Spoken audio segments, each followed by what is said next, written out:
Hari ini, pada kesempatan kali ini, izinkan saya, Anak Agung Sri Chandra Dewi, CGP Angkatan 7 Kabupaten Bandung akan mempresentasikan tentang budaya positif.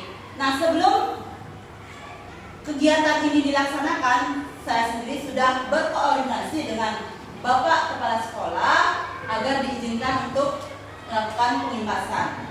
Jadi, mohon kerjasamanya. Nah, sebelum kita berkegiatan hari ini, marilah kita berdoa dulu menurut kepercayaan masing-masing. Berdoa, mulai.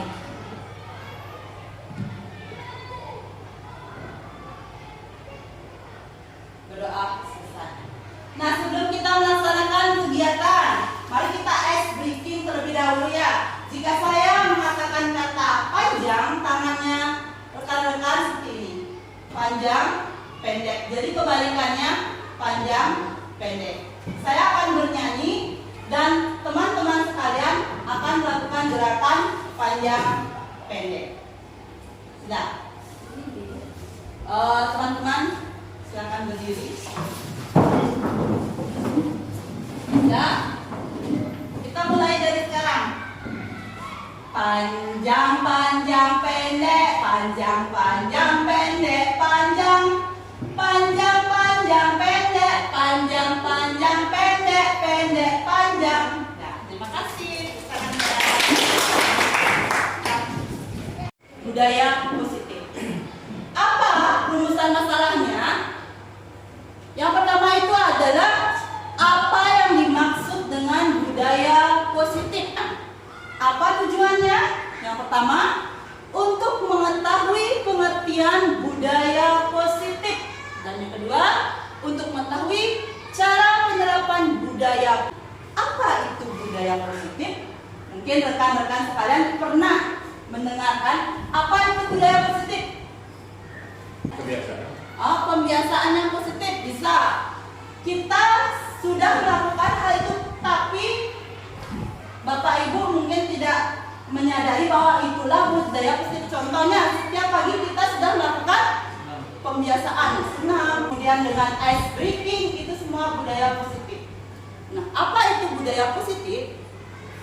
Budaya positif adalah nilai-nilai, keyakinan-keyakinan dan kebiasaan-kebiasaan di sekolah yang berpihak pada murid agar murid dapat berkembang menjadi pribadi yang kritis, penuh hormat dan bertanggung jawab sesuai dengan nilai-nilai kebajikan universal. Nah, sesuai dengan gambar seperti ini kami jelaskan. Nah, di sini kita sebagai guru, tidak hanya guru ya, pegawai juga, semua warga sekolah. Kita sebagai guru menuntut siswa sesuai dengan KHD itu kita tidak harus mendidik. Pembiasaan budaya positif ini saya sendiri tidak akan bisa melakukannya tanpa kolaborasi dan dukungan dan kerjasama dari rekan-rekan guru sekalian. Bagaimana menumbuhkan budaya positif? Yang pertama, disiplin positif dan nilai-nilai kebajikan universal. Dan yang kedua, teori motivasi, hukuman dan penghargaan restitusi. Yang ketiga, keyakinan kelas. Yang keempat, kebutuhan dasar manusia. Yang kelima, ada 5 posisi kontrol. Bermain terbaru. Coba Bapak Ibu genggam tangannya, kepalkan tangan. Bayangkan dalam kepalan tangan Bapak Ibu ini adalah sesuatu yang berharga. Sesuatu yang berharga yang Bapak Ibu miliki. Ketika ada yang ingin merampasnya dengan segala cara, dengan rayuan, dengan apapun untuk membuka ini, apa yang Bapak Ibu lakukan terhadap sesuatu barang berharga yang ada pada kepalan tangan Bapak Ibu? Apa yang harus Bapak lakukan? Menjaga, melindungi, mempertahankan, sama semua menjaga. Artinya siapa yang mengontrol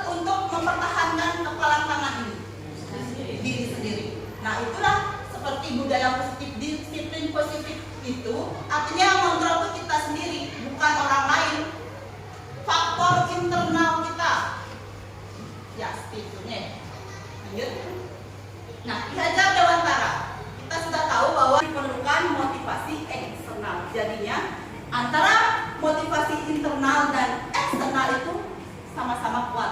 Kalau tidak ada motivasi internal, berarti kita misalnya mendidik siswa dengan motivasi internal, namun dia belum bisa, tetap kita sebagai guru untuk menuntun mereka dengan motivasi eksternal.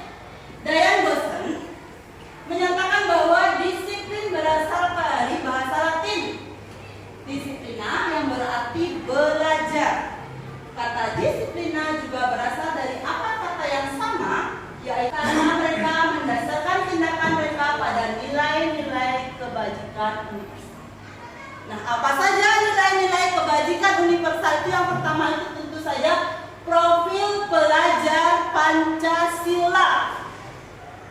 2, 3. Pelajar Pancasila beriman dan bertakwa pada Tuhan Yang Esa dan berakhlak mulia, berkebinekaan global, gotong royong universal. Apalagi ada toleransi dan banyak sekali ada.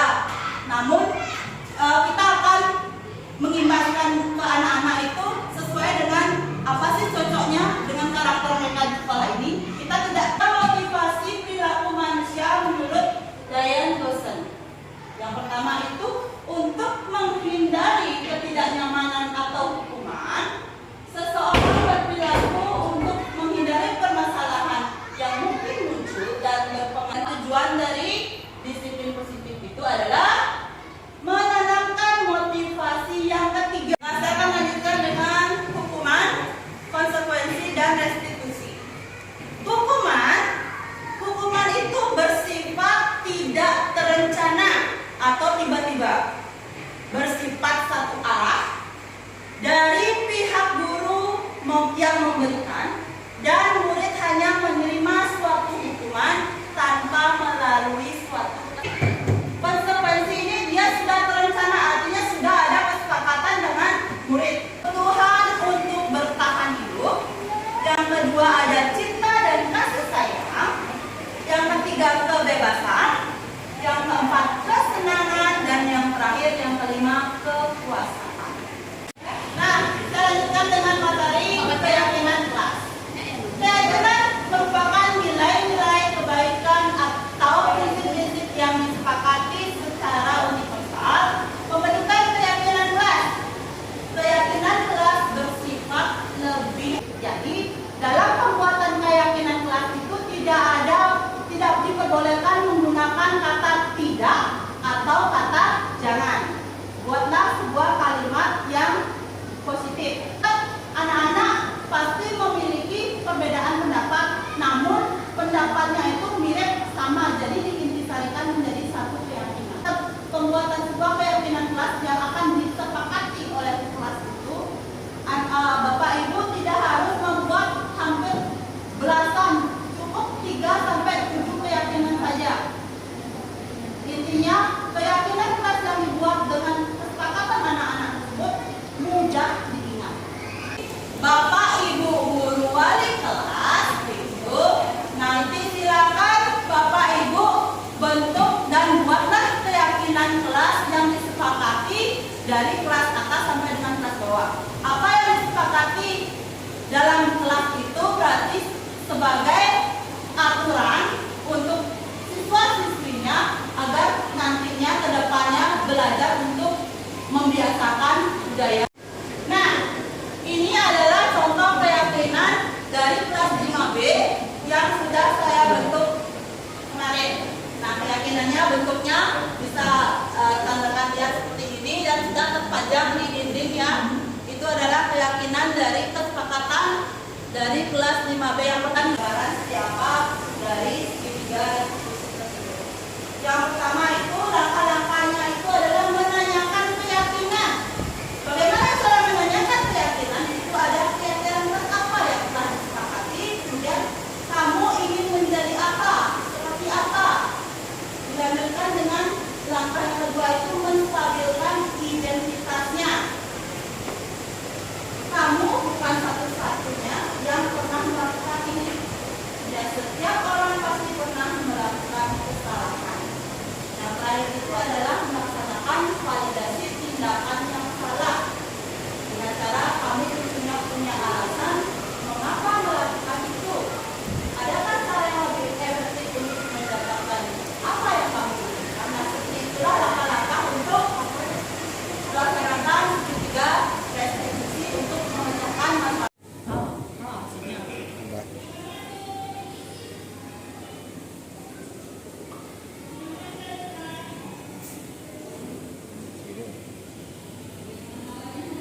itu tadi adalah contoh penerapan segitiga restitusi yang saya lakukan terhadap murid yang melakukan kesalahan. Nah, sekarang adalah hasil membudaya rasa syukur terhadap Tuhan Yang Maha Esa. Contohnya seperti ini. Kita setiap hari sudah melakukannya apa? Sembahyang, anak-anak sudah sembahyang, melakukan sembahyang misalnya, kemudian melakukan sembahyangan rutin di Padmasana. Kemudian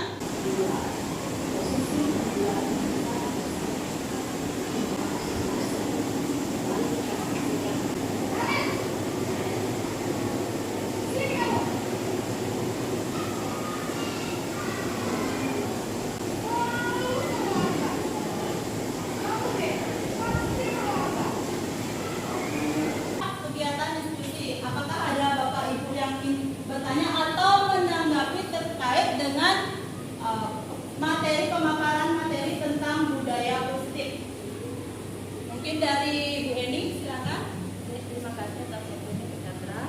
Jadi tanggapan saya terhadap budaya positif yang sudah dipaparkan tadi, banyak sekali materi-materi atau hal-hal baru yang kita dapatkan. Mungkin ada istilahnya baru, mungkin juga ada yang sudah sebenarnya kita lakukan di sekolah.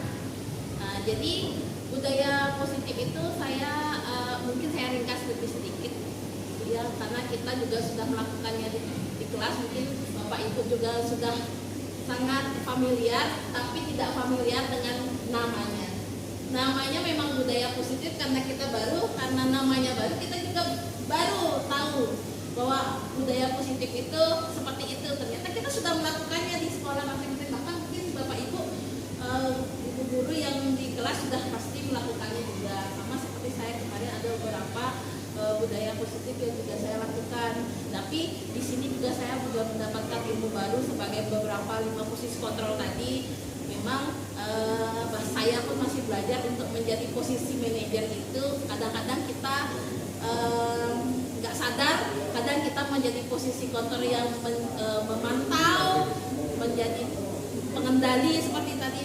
Nah, kita sama-sama belajar Bapak Ibu untuk bisa menjadi posisi manajer yang sudah dibahas tadi oleh.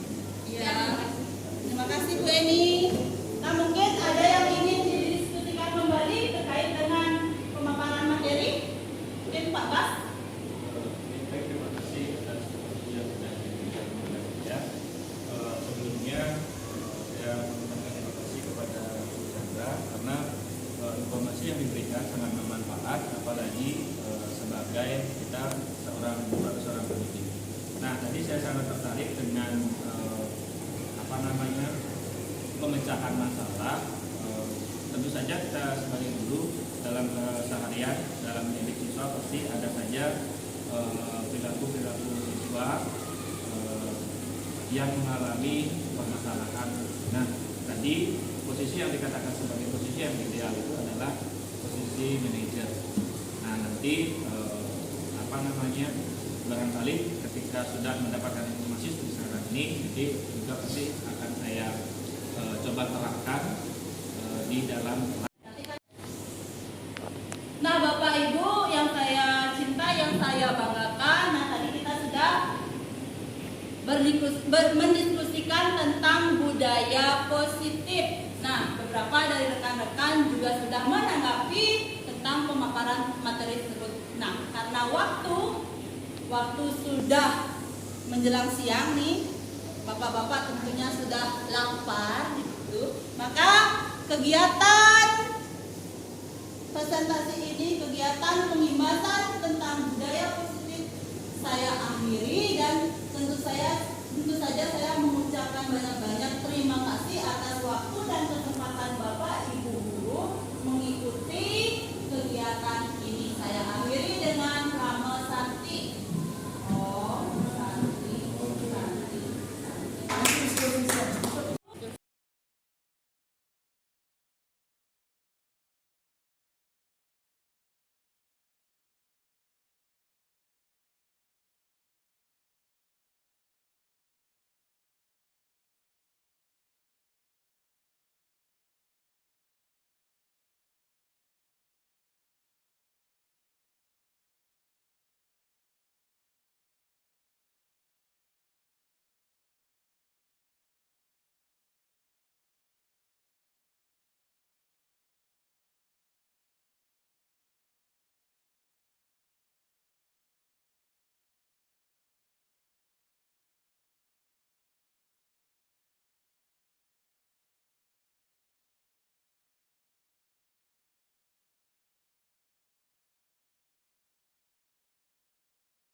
Dah. Ya. Nah, berdasarkan 5 posisi kontrol itu yang pertama itu ada posisi kontrol sebagai penghukum. Jadi seorang penghukum itu dapat menggunakan hukuman fisik dan verbal. Itu jika memposisikan diri sebagai posisi kontrol yang sebagai penghukum. Kemudian si pembuat merasa bersalah. Dalam hal ini gurunya itu akan bersuara lebih lembut, kemudian menggunakan heningan yang membuat siswa itu menjadi tidak nyaman. Siswa itu akan merasa sangat bersalah kepada guru itu ketika dia melakukan kesalahan. Ini memiliki dampak yang tidak baik juga ketika kita memposisikan diri sebagai pembuat orang merasa bersalah. Kemudian yang ketiga sebagai teman. Di sini kita akan sebagai teman itu kita duduk sama-sama seperti teman lah, layaknya teman. Bagaimana kita bergaul dengan anak-anak itu seperti kita memang sebagai temannya. Namun ini juga memiliki dampak yang tidak baik karena dengan guru lain dia tidak akan respect, hanya dengan guru yang seperti teman saja dia yang akan mengikuti aturan dari guru itu. Jadi ini dampaknya juga tidak baik. Kemudian monitor pemantau. Dengan ini, dengan sebagai guru, sebagai monitor sama pemantau ini, jadi guru ini akan melakukan dengan data. Ini juga akan tidak baik dan ada dampaknya yang tidak baik terhadap anak-anak. Dan yang terakhir adalah manajer. Nah, posisi manajer inilah yang paling ideal kita lakukan ketika menyelesaikan masalah yang terjadi pada anak-anak itu sendiri. Bagaimana posisi kita sebagai manajer itu? Kita di posisi mentor, di mana guru itu berbuat bersama dengan murid, mengajak murid siswa mempertanggungjawabkan perilakunya, mendukung siswa menemukan solusi atau permasalahannya sendiri. Jadi dalam posisi kontrol sebagai manajer itu kita akan mengajak siswa itu agar dia lebih mandiri, bertanggung jawab. Artinya masalah yang dia buat sendiri itu bisa dia selesaikan dengan tuntunan dari guru itu sebagai manajer. Ini adalah contoh penerapan segitiga restitusi yang saya lakukan.